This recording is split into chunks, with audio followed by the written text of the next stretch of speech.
여러분, 오늘 우리가 빌립보서 말씀, 지난주에 1장, 오늘은 이제 2장 말씀을 가지고 묵상하는데, 빌립보 교회는 특징이 바로 기쁨이라 그랬습니다. 빌립보 교회도 기쁨이 충만했지만, 또 사도 바울도 빌립보 교회를 생각하면 기쁨이 충만하다 그랬고요. 그 다음에 또 하나님께도 기쁨이 넘치는 그런 교회였다. 그래서 우리 예전 교회도 또 우리 교회 다니는 우리 모든 성도님들도 늘 신앙생활 하면서 기쁨이 충만했으면 좋겠습니다. 제가 여러분에게 한 가지 질문합니다. 자, 여러분 교회 생활에 기쁨이 있습니까? 아멘을 안 하는 분들은 한번 돌이켜 봐야 돼요. 내가 왜 교회 오는 게 기쁨이 없고 왜 내가 교회 생활에 기쁨이 없지? 라고 한번 생각하면서 다시 한번 돌아보는 시간이 됐으면 좋겠습니다. 그래서 나 자신뿐만 아니라 또 우리 온 교회가 항상 주님 앞에 신앙생활하면서 기쁨이 넘치는 그런 신앙생활이 되기를 간절히 바랍니다. 자, 그러면 우리 교회가 이렇게 기쁨이 넘치는 교회가 되려면 우리가 어떻게 신앙생활을 해야 되겠느냐 하는 겁니다. 자, 첫째로 한 마음을 품자 그랬습니다. 2절 말씀인데요. 마음을 같이하여 같은 사랑을 가지고 뜻을 합하며 한 마음을 품어라고 말씀했습니다. 사실 이게 서로 다 다른 말 같지만은 다 살펴보면은 다 같은 말이에요. 같은 말이 어떻게 보면 4번 반복이 된 겁니다. 여러분 성경에 2번만 말씀하셔도 아주 강조가 된 거거든요. 그런데 3번 강조한 것이 몇 군데 있긴 해요. 그러나 오늘 이 본문은 4번이나 같은 내용을 반복하고 강조하고 있다 하는 겁니다. 그런데 뭘 그렇게 강조를 하고 있어요? 마음을 같이 하자 하는 거예요. 마음을 같이 하자. 그죠? 이것이 헬라어로 호모 디마돈이라는 말이에요. 제가 구태여 헬라어를 얘기를 한 거는 이것이 이 본문을 이해하는데 아주 중요한 부분이기 때문에 그렇습니다. 그래서 특별히 초대교회의 특징 중에 하나가 뭐냐면 온 성도들이 전부 마음을 같이 했다라는 거예요. 마음을 같이 했다. 특별히 여러분 그 초대교회를 알려면 사도행전을 보면 되거든요. 사도행전 1장에도 보니까 마음을 같이 하여 저희가 오로지 기도하기에 힘쓰더라 그랬습니다. 그래서 기도를 할 때도 저들이 마음을 같이 해서 기도하기를 힘썼다 그랬어요. 또 사도행전 2장에 보면은 날마다 마음을 같이 하여 성전에 모이기를 힘쓰고 그랬습니다. 그러니까 성전에 매일 모일 때도 뭘 같이 했다고요? 마음을 같이 해서 모이기를 힘썼다 그랬습니다. 또 사도행전 5장에 보면은 마음을 같이 하여 솔로몬 행각에 모이고 그랬습니다. 그래서 함께 복음을 전하고 나누고 이렇게 할 때도 뭐예요? 마음을 같이 했다 그랬어요. 그 다음에 사도행전 15장에도 보면 바나바와 바울과 함께 너희에게 보내기를 만장일치로 결정하였노라 라고 말씀하고 있습니다. 자, 여기서 만장일치라는 단어가 나오는데 이것이 헬라 원문에 보면은 호모 디마돈, 아까 마음을 같이 하여라는 말과 똑같은 말을 사용하고 있어요. 그러니까 이 만장일치라는 말이 뭐예요? 마음을 같이 하여 결정했다 이런 말입니다. 뭘 그렇게 마음을 같이 해서 결정했습니까? 바나바와 바울을 선교사로 보내기로. 선교사로 보내기로. 여러분 바나바와 바울은요 안디옥 교회의 담임 목회자와 부교역자라고 생각하시면 돼요. 그 교회에서 사역을 하고 있는 가장 중요한 역할을 하는 두 사람을 선교하는 일에 보내기로 만장일치로 마음을 같이 해서 그렇게 보내기로 결정했다라는 겁니다. 그렇죠? 우리가 이렇게 교회 일에는요 마음을 같이 하는 것이 중요합니다. 여러분 우리가 기도를 하더라도 마음을 같이 하여 기도할 수 있기를 바라고, 그 다음에 우리가 봉사하고 사역을 하더라도 마음을 같이 해서 주님을 섬기고, 그 다음 우리가 예배를 드릴 때도 찬양을 할 때도 교회 어떤 일을 할 때도 항상 마음을 같이 하여 힘쓰기를 간절히 바랍니다. 지난주에 사랑방이 새롭게 조직이 됐잖아요. 그래서 이제 첫 번째 모임들을 대부분 가주셨는데 가 보니까 순장님이 마음에 안 드는 거예요. 왜 난 저런 분인 줄은 몰랐는데 그냥 좋다 그래서 갔는데 너무 순장님이 마음에 안 들 수 있지요. 그래도 어떡하라 그랬어요? 마음을 같이 해서 모이기를 힘쓰기를 바랍니다. 인상 쓰고 아멘을 안 하시는 분은요 순장님이 마음에 안 든 걸로 제가 자꾸 생각이 되니까 아무튼 이런 일에도 아멘 하시기를 바랍니다. 어떡하겠어요? 정해졌는데 또 본인이 원해서 또 정했을 수 있잖아요. 그런데요 이렇게 순장님이 마음에 안 들어도 여러분이 마음을 같이 해서 사랑방에 모이기를 힘쓰기를 바랍니다. 그런데 순호는 좀 나아요. 순장님은 더 힘들어요. 왜냐하면 본인이 원했나요?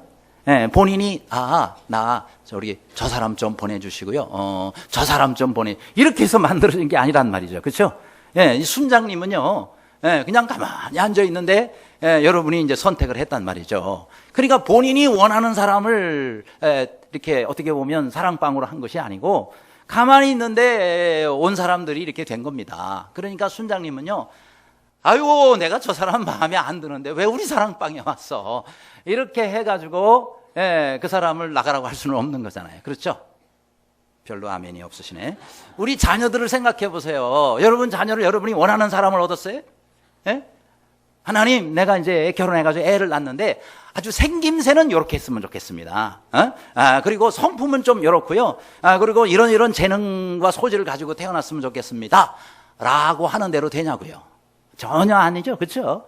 예, 그러니까 여러분이 결혼해서 자녀를 낳는다 하더라도 여러분이 원하는 대로 얻는 게 아니에요. 그렇죠? 그럼 어떡하겠어요? 예, 하나님이 주신 자녀니 여러분이 감사함으로 잘 키워야 되죠. 그렇죠? 사랑방도 똑같아요. 내가 원하지 않았는데 모여보니까 그렇게 생겼단 말이죠. 이거 어떡하냐 이렇게 생각하지 마시고 하나님이 보내주신 줄로 알고 감사하게 받으시기를 바랍니다. 그래서 모이는 일에 마음을 같이 하라 그러는 거예요. 아니, 가만히 있어도 마음이 같아지면은 이런 말씀 할 것도 없죠. 그런데 정말 마음이 같아지기가 어렵기 때문에 그래서 마음을 같이 하라 라고 이렇게 4번이나 강조해서 말씀한 것이다 하는 겁니다. 자, 그런데 여기서 이 마음을 같이 한다라는 것을 문자적으로 해석하면요, 생각을 같이 한다라는 말이에요.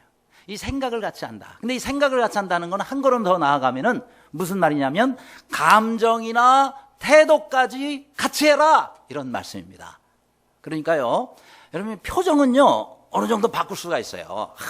내가 저 사람 진짜 마음에 안 드는데 사랑방에 왜 저 사람이 하필 경우가 있어 라고 생각하고 막 인상을 쓰고 앉아 있으면 안 되겠잖아요. 그래서 그래도 인상을 좀 펴야지 하고 인상을 좀 필 수는 있지만 감정까지 여러분이 바꾸기는 어려워요. 그렇죠? 그렇잖아요. 사람의 감정이 내 마음대로 잘 안 되는 겁니다. 그런다 할지라도 여기서 뭐라 그랬어요? 내 감정과 내 태도까지 함께 해라. 한 마음이 되도록 힘써라 라는 말씀입니다. 그래서 여러분이 마음에 안 드는 사랑방에 그렇게 배정이 됐다 하더라도 여러분 감정도 바꾸시도록 노력하고 여러분의 태도와 여러분의 모든 자세가 다 바뀌어지기를 간절히 바랍니다. 그래요. 여러분 사람이 언제 기쁨이 있어요? 우리가 언제 교회를 하면서 기쁨이 있냐면 내 마음과 맞는 사람하고 일을 할 때 그때의 기쁨이 있습니다. 그렇죠? 그 힘도 안 들어요. 그리고 훨씬 더 사역도 효과적으로 할 수가 있습니다. 근데 마음이 안 맞는 사람하고 같이 있다. 야, 그거 힘듭니다. 그렇죠? 일이 힘들어서 힘든 게 아니고요. 마음에 안 맞는 사람하고 같이 있으면 일을 해도 힘들고 훨씬 더 일도 안 된다 하는 겁니다. 사람이 마음이 안 맞으면요, 말을 해도 꼭 얄미운 말만 골라서 하는 거 있죠. 그죠?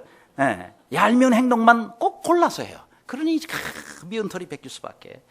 그러고는 그런 사람들은 주로 이런 사람들, 실컷 와서 다 일을 해놓으면 뒤에 와가지고는 밥만 먹고 가요. 아니, 같은 여전도회가 실컷 다 음식을 만들기로 했으면 아니 정한 시간에 와가지고 좀 해야지. 다 만들어 놓고 고생해서 해놓으면은 맨 뒤에 와가지고 그러고는 밥만 탈락 먹고 잘 있어. 그러고는 이게 갈 때 야 정말 참 얄밉거든요. 그래도요, 그 사람이 그래도 조금 그래도 좀 나아요. 이런 사람이 있어요. 실컷 교회 김장 담근다 그래가지고 그렇게 해서 김장을 10시부터 모여가지고 다 해가지고 담아놨는데 다 하고 이제 밥 먹을 때, 끝나고 밥 먹을 때 딱 나타나가지고 김치 하나 탁 먹으면 왜 이렇게 짜게 담갔어? 이러는 사람들이 있어요. 아니 그냥 맛있다 그러고 그렇게 하면은 그래도 덜 매울 텐데 뭐 짜게 담갔느니 싱겁게 담갔느니 무슨 뭐 감독관으로 세웠습니까? 염장 지르는 소리만 하고 있단 말이죠. 그럴 때 염장이라는 단어를 씁니다. 그러고는 생색은 혼자 다 내요. 왜요? 기념사진 촬영할 때 잘 찍어봐. 그러고는 맨 앞에 앉아가지고 그러고 있어요. 얼마나 미워요. 그죠? 미안하면 뒤에 나가 있지. 맨 앞에 와가지고 일하는데 하나도 손도 안 보탰으면서 사진은 크게 나오려고 앞에 서 있고. 성경은 그래도 참으라라고 말씀합니다. 그죠? 예, 아주 그냥 속에서 부글부글해도 그게 한 마음이라는 거예요. 같은 마음을 품으라면. 사정이 있으니까 그 사람도 늦게 왔겠지 이렇게 생각하고요. 그래서 얄미운 스타일도 좀 받아줘라 이 말이죠. 그죠? 그때는 또 어떤 사람은 그래요. 내가 저 사람 안 보면 안 받지 내가 가만히 못 있겠어. 그리고 꼭 한마디 해야 직성 풀리는 사람 있죠. 그래가지고 원수지간 되는 거예요. 여러분 교회에서는 원수지간이 되지 않기를 바랍니다. 우리 천국 가서 다 한 가족인데 여기서 원수지간 되면 어떡하겠어요. 그래요. 그래도 얄미워도 우리 식구고 얄미워도 내 편이고 얄미워도 우리 같은 교회인데 여러분 우리가 참아야 되지 않겠습니까? 여기서 뜻을 합하여라고 또 말씀하고, 이 뜻을 합하여라는 말은 목적을 같이 하는 사람이다라는 뜻이에요. 뭘 같이 한다고요? 네, 목적을 같이 하는 사람이다. 그래서 여러분 교회는 목적이 같은 사람들이 모이고요, 비전이 같은 사람이 한 교회에 모이는 거예요. 그 얄미워도 어떻게 했어요? 같은 우리 식구인데. 그래서 우리가 그런 사람들을 왜 받아줘야 되냐? 내가 정말 어렵고 힘들 때 나를 위해서 제일 기도 많이 해줄 사람이 그 사람일지 누가 알아요? 그렇죠? 예, 사람마다 하나님께서는 다 부르심이 다르는 거예요. 예, 그러니까 어떤 사람이 내가 좀 저런 사람이 너무 싫어 그렇다 하더라도 그 사람이 정말 내가 어려워질 때 가장 나를 위해서 기도해 줄 사람이라는 거, 그거 우리가 또 생각해야 되는 거다 하는 겁니다. 여러분 그 육상 경기 아시죠? 그 육상 경기에 꼭 들어가는 게 있어요. 그게 뭐냐면 릴레이 하는 겁니다. 여러분 릴레이 경기를 할 때 사명일개조죠. 그래가지고 뭐해요? 버튼을 받아가지고 그러고는 뜁니다. 아무리 빨리 뛰어도 예를 들어서 서로 이 버튼을 교환하는 데 있어서 떨어뜨렸어요. 그러면 그냥 놔두고 달려가서 1등하면 1등입니까? 아니죠. 그 버튼을 안 가져오면은 그거는 1등으로 달려와도 실격이고 그리고 꼴찌예요. 어떻게 해야 돼요? 반드시 떨어졌더라도 쫓아가서라도 그걸 들고 뛰어야 된다 이 말이죠. 그렇죠? 그런데 이 릴레이 경기가 고대로부터 있었대요. 어느 지역이냐면 바로 고린도 지역. 고린도 지역에서부터 육상 경기할 때 릴레이 경기가 시작됐다는 거예요.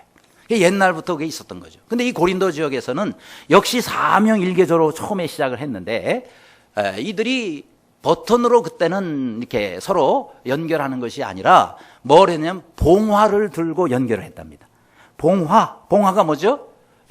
이만한 대에다가 불이 펴져, 횃불이 펴져 있는 거예요. 그걸 들고 뛰는 겁니다. 그러면은 중요한 규정 중에 하나는 이 봉화가 빨리 가야 되겠지만 동시에 불이 꺼지면 안 된다는 거예요. 불이 꺼지면. 그러니까 아무리 빨리 뛰어도 결승전에 먼저 왔는데 불이 꺼져 있어요. 그러면 실격이에요. 아무리 1등해도 꼴찌가 되는 거예요. 절대로 불을 꺼뜨리면 안 되는 거예요. 그러니 빨리 달리면서도 불을 안 꺼뜨려야 되니까 이게 얼마나 어렵겠어요. 오늘날은 뭘 그렇게는 안 하지만, 자, 중요한 것은요, 바로 이겁니다. 우리가 신앙생활을 할 때 불이 꺼지면 안 된단 말이죠. 우리가 어떤 일을 열심히 잘하는 것도 중요하지만 불이 꺼지면 안 되는 거예요. 서로 싸우고 부딪히고 그러면서 여러분이 일을 했다, 하나님 기뻐하시지 않는단 말이죠. 우리 하나님은요, 불이 꺼지지 않기를 원해요. 교회에 은혜의 불이 꺼지지 않기를 바랍니다. 또 말씀의 불, 또 응답의 불, 또 감사의 불, 사랑의 불, 이런 것들이 꺼지지 않도록 그렇게 우리가 함께 연결해서 한 마음으로 주님의 일을 할 때 그것이 주님께 영광이 돌려진다 하는 겁니다. 그래요. 여러분 교회는 그래서 대장간과 같은 곳이다 라고 말을 합니다. 대장간에는요, 큰 쇠, 작은 쇠, 그 다음에 또 녹슨 쇠, 아닌 쇠, 뭐 별의별 쇠가 다 있어요. 그 대장장이가 어떻게 하면 뭘 푸는 불에다 집어넣고 그걸 뜨겁게 가열을 하고 녹이기도 하고 연결을 해서 그리고 꺼낸 다음에 어떻게 해요? 이 대장장이가 원하는 그런 제품을 만들기 위해서 어떻게 합니까? 계속 망치로 두들깁니다. 여러분 톨레도의 검이라고 세계적인 검이에요. 스페인에 가면 톨레도라고 있거든요. 세계 최고의 명품 칼이 톨레도의 검이에요. 거기는요, 아주 뜨거운 불에 칼 그걸 넣어놓고는요, 꺼낸 다음에 그냥 계속 망치로 두들깁니다. 그러고는 또 집어넣어요. 그러고는 또 빨갛게 달 거 꺼내가 또 한참을 그걸 무려 7번을 반복한 7번을 그렇게 해가지고 나오는 칼이 톨레도의 검, 세계적인 명품이 되는. 공중에다가 실크 손수건 던지고 하면은 그게 싹 나가버려요. 아주 정말 명품의 그 칼인데 이게 뭐예요? 많이 뜨거운 데 들어가서 망치로 많이 얻어맞아야 명품이 되는 거예요. 우리도 마찬가지입니다. 성령의 뜨거운 불로 계속 우리가 녹여져야 돼요. 그렇죠? 예, 우리는 성령의 불로 계속 녹아져야 돼요. 그 다음에 나오면 뭘 얻어맞아요? 말씀으로 계속 얻어맞아야 돼요. 예, 여러분 오늘도 말씀 속에서 가슴이 찔리고 그러면은 목사님이 나를 또 치시네 이렇게 생각하지 마시고 하나님이 말씀으로 나를 또 치시네 이렇게 생각하세요. 그래서 우리는 말씀으로 좀 얻어맞아야 돼요. 우리가 얻어맞아야 돼요. 그래야 우리가 하나님이 원하시는 좋은 제품으로 될 수가 있습니다. 그래서 우리가 하나님께서 빚으시는 명품 신앙인이 되기를 주님의 이름으로 축원합니다. 두 번째로 우리의 기쁨은요, 예수님의 겸손을 본받을 때 오는 것입니다. 8절에 사람의 모양으로 나타나셨음에 자기를 낮추시고 죽기까지 복종하셨으니 곧 십자가에 죽으심이라 라고 말씀했습니다. 예수님께서는 우리의 겸손의 모델이 되세요. 예수님이 늘 기쁨이 충만하셨던 것은 바로 이런 겸손의 마음이 항상 있으셨기 때문에 그렇습니다. 우리 예수님은 하나님의 본체라 그러셨어요. 하나님 자신입니다. 그런데 그 하나님께서 사람의 몸을 입으셨어요. 사람이 뭐 좋아서 입으신 게 아니잖아요. 그렇죠? 사람의 몸을 입고 싶어서 입은 게 아니에요. 사람의 몸을 예수님이 입지 않으면 그 사람이 구원받을 길이 없기 때문에, 그 사람이 죄가 용서될 길이 없기 때문에 우리 예수님께서 사람의 몸을 입으실 수밖에 없었던 거예요. 여러분, 겸손이 바로 이거는 겁니다. 겸손은 내가 하고 싶은 것을 하는 게 겸손이 아니에요.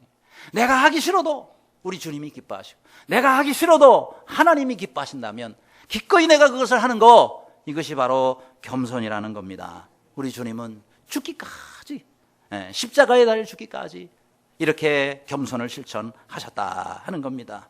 자, 그러면 이런 우리가 한 마음을 가지려면 이런 겸손한 마음을 가져야 된다 그랬는데, 여러분, 겸손이라는 뭡니까? 영어로 humility라고 그러잖아요. 근데 이 humility라는 말이 저 라틴어의 humus라는 단어에서 왔어요. 자, 이것이 뭐냐면은 땅이라는 뜻을 가지고 있어요. humus가 땅이에요, 라틴어로. 그러면은 겸손이 바로 뭐예요? 땅이라는 얘기예요. 자, 그럼 우리가 땅이 어떻게 겸손이라는 단어와 같으냐? 땅은요, 가장 낮은 곳에 있어요. 그렇죠? 여러분, 바다를 보면 바다 맨 밑에도 땅으로 돼요. 모든 물을 다 담고 있는 게 땅이에요. 그리고 이 땅에 가장 낮은 곳에 있어요. 어디 그뿐입니까? 사람이 밟고 다니죠. 짐승이 밟고 다니죠. 오만 것들이 다 밟고 다니는 거예요. 나무 아래 있어요. 식물 아래 있어요. 맨 밑에 있어요. 그리고요, 이 땅은 모든 걸 다 받아들여요. 눈이 오면 눈을 받아들이고, 비가 오면 비를 다 받아들입니다. 더러운 물 다 받아들여요. 오물이며 쓰레기까지. 쓰레기도 다 땅속에 매립을 하잖아요. 쓰레기들까지 다 이 땅 차지해요. 그렇죠? 불평 없이 받아들입니다. 지나가다가 누가 에잇 하고 가르침을 뱉어도 그거 다 불평 없이 받아주는 게 땅이에요. 그렇죠? 여러분, 기분 나쁘다고 침을 뱉어버리면 그거를 또 불평 없이 땅이 받아줘요. 여러분, 기분 나쁘다고 땅이 몸을 한 번 이렇게 움츠리면요, 지진 나서 다 죽어요. 근데 그렇게 가르침 받고 무시해도 땅은 아무 소리도 안 하고 다, 심지어 대변 소변도 다 받아주는 게 땅이더라 하는 겁니다. 아무 말 없이 품는 거예요. 그렇죠? 이번에 제가 우리 단기 선교 가면서 중국 청도를 갔잖아요. 근데 이 청도 지역의 어느 중국 식당에 가니까 거기서 중국에서 유명한 이런 서예가라고, 그분이 저쪽 식당구 위편에서 종이를 한 잔 쫙 펴놓더니 말이죠, 먹을 거기서 탁 해가지고 큰 붓으로 뭐를 열심히 쓰더라고요. 와서 봐도 된다 그래서 가서 보니까 해납 백천 이걸 적더라고요. 나중에 이제 팔더라고요, 그거를. 해납백, 바다 해자, 그 다음에 받을 납자, 그 다음에 백 할 때, 백까지 할 때, 그 다음에 천천자. 그러니까 바다는 백까지 천을 받아들인다 이 말이에요. 그렇죠? 오염된 물, 깨끗한 물 안 가리고 다 받아들이는 거예요. 여러분, 바다가 바로 그래서 바다인 거죠. 그렇죠? 마찬가지로 우리 모두는 사람들을 다 이렇게 받아주고 용납해야 된다는 거죠. 그렇죠? 그래서 로마서 15장 7절에도 이렇게 말씀합니다. 그러므로 그리스도께서 우리를 그리스도께서 우리를 받아주셨다는 거죠. 죄도 많고 부족하고 연약한 우리인데 우리 주님이 다 받아주셨다 그랬어요. 그래서 뭐라 그랬어요? 하나님께 영광을 돌리심과 같이 너희도 서로 받아라 라고 말씀하고 있습니다. 따라합시다. 너희도 서로 받으라. 너희도 서로 받으라 그랬어요. 그리스도께서 나를 받아주신 것처럼 너희도 서로 받으라라고 말씀하고 있습니다. 하나님께서 우리 죄 많고 부족하잖아요. 우리 다 받아주신 거예요. 다 받아주신 거예요. 얼마나 감사해요. 땅이 바로 그렇다 이 말이에요. 땅이 모든 걸 다 받아주는 겁니다. 그렇죠? 그러면서 어떡합니까? 곰삭이에요. 그래서 다시 흙으로 만들든지 아니면 어떡합니까? 생명을 거기서 움도록 만들어요. 여러분 씨를 어디다 심어요? 땅을 갈고 거기다가 심지 않습니까? 그러면 씨가요, 이 흙의 영향을 받아가지고 그렇게 해서 거기서 싹을 내고 자라서 그것이 동물들을 위한 식물이 되고 사람을 위한 과일들이 되고 그러지 않습니까?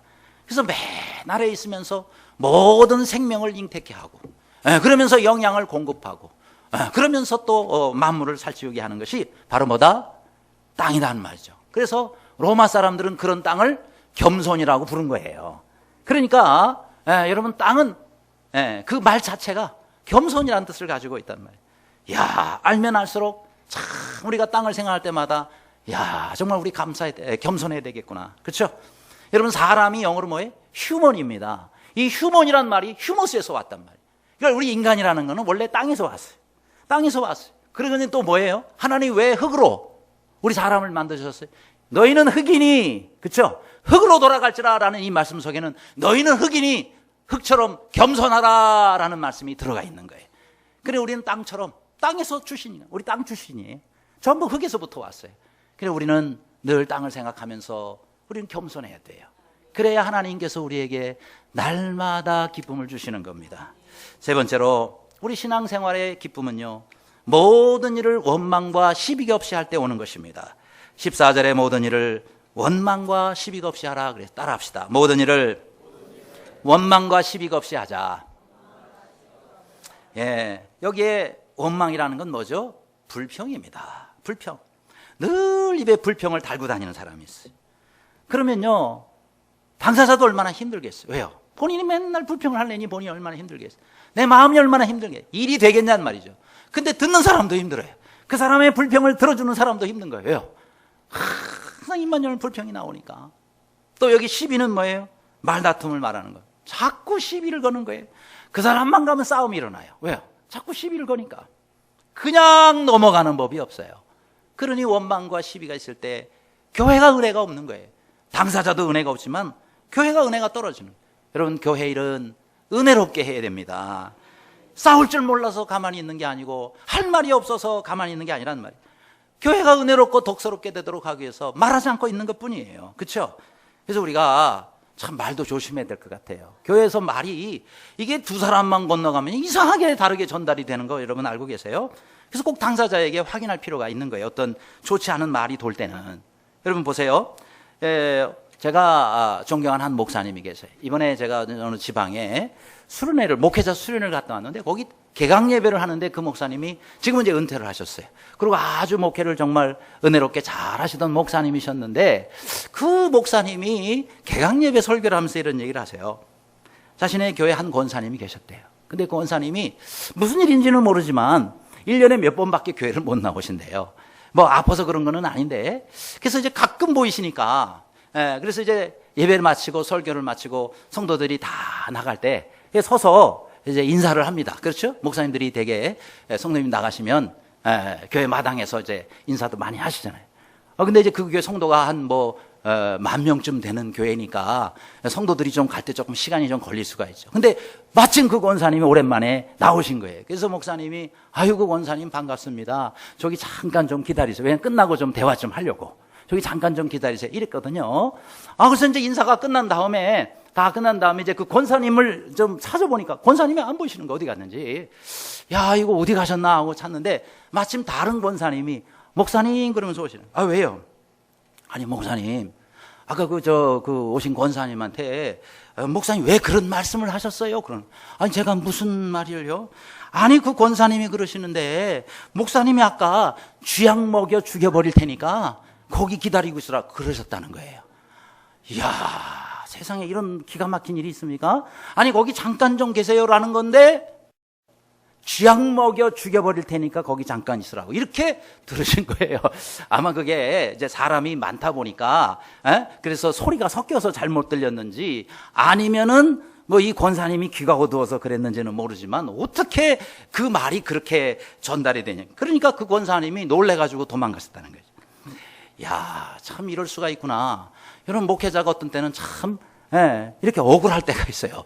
무슨 말을 하면 이게 이상하게 전달이 돼가지고 전혀 다른 형태로 갑니다.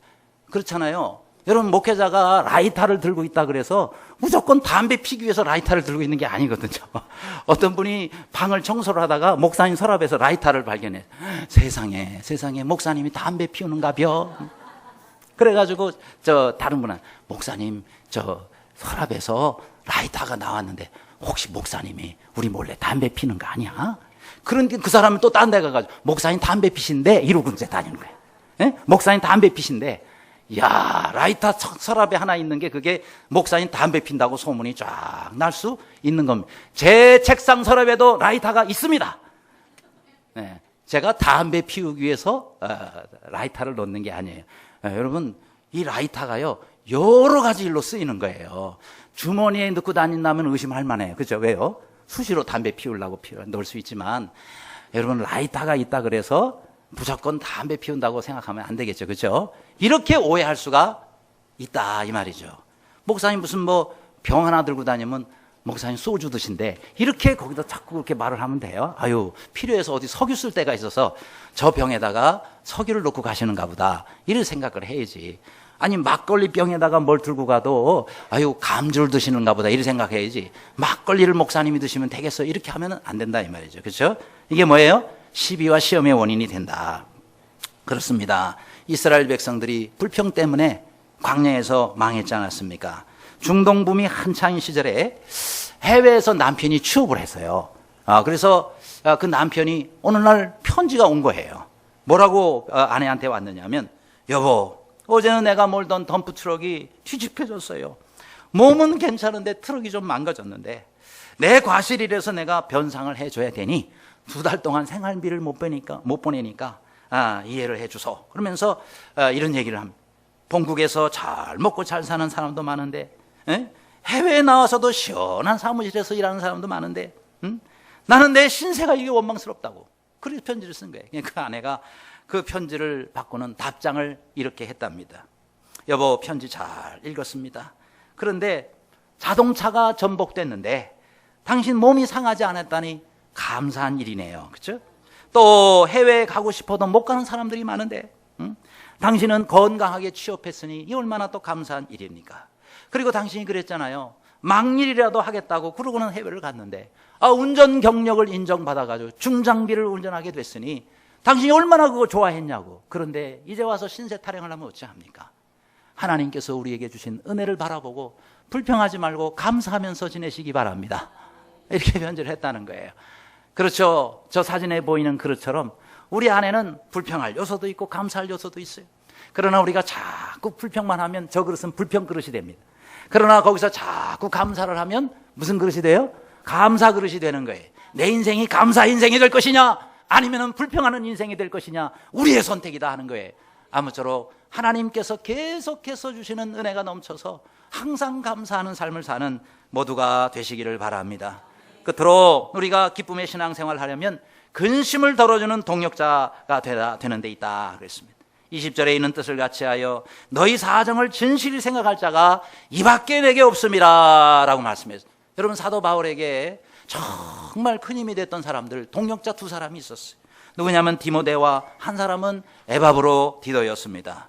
자, 이런 사람 만난 것이 바울에게는 큰 축복이겠죠. 여러분, 이 좋은 동역자의 특징이 있어요. 무슨 특징이 있느냐? 어떤 어려움이 있어도 주님의 일을 먼저 구했다 하는 거예요. 내 일을 먼저 구하는 것이 아니라 주님의 일을 구하고 주님의 영광을 먼저 구했던 사람, 그런 좋은 동역자들을 만나실 수 있기를 바랍니다. 이 에바브로디도 같은 사람은 죽을 병이 걸려서도 자신의 일을 돌아보지 아니하고 주님의 일을 먼저 챙겼던 사람, 얼마나 사도 바울에게 큰 힘이 됐는지 몰라요. 또 하나 좋은 동역자의 특징은 근심을 면하게 해주는 사람이다 그랬어요. 27절에 내 근심 위에 근심을 면하게 하셨느니라 그랬어요. 이 동역자들이 한 일이 뭐예요? 근심을 덜어줬단 말이에요. 근심을. 여러분, 어떤 사람은 근심을 더해주는 사람이 있어요. 반대로 어떤 사람은 근심을 덜어주는 사람이 있어요. 여러분, 주님의 근심을 더하지 말고 주님의 근심을 덜어주는 직분자들이 되시기를 바랍니다. 그렇잖아요. 예, 여러분 우리가 홍수로 어떤 사람이 창고를 고치기 위해서 홍수로 창고가 무너졌어요. 예, 그래서 그 창고를 고치기 위해서 1년 후에 목수 한 사람을 불렀어요. 이거 좀 고쳐주세요. 그래서 이제 그 목수가 일을 하는데 뭐가 좀 안 좋은 일이 많이 있었는가 봐요. 그래서 이 목수가 막 얼굴도 안 좋고 실수도 연달하고 너무 안쓰러웠어요.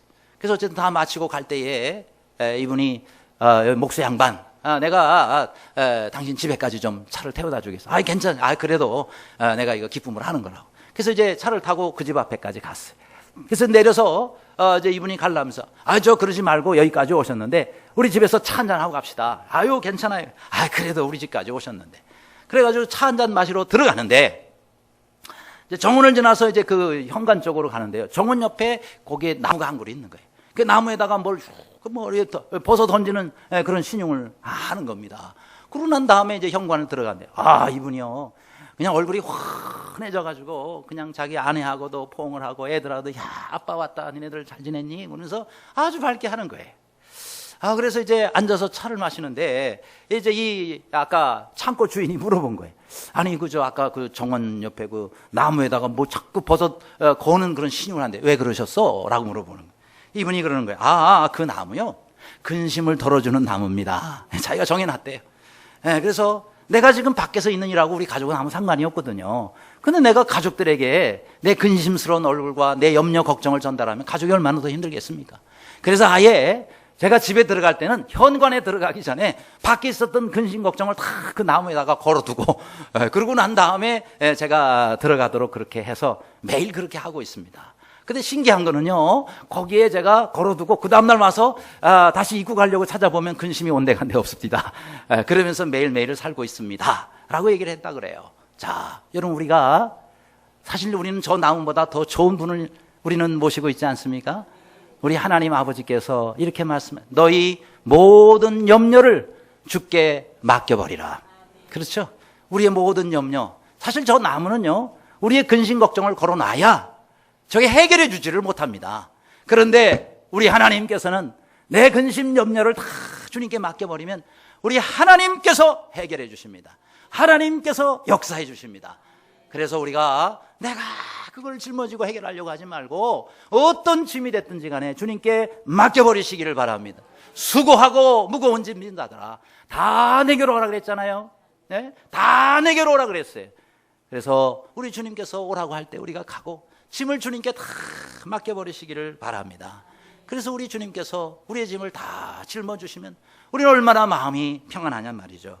그래서 이 모든 근심 걱정을 다 덜고 주님 앞에 진정 하늘의 평안과 기쁨으로 신앙생활 하시는 모두가 되시기를 간절히 바랍니다. 기도하겠습니다.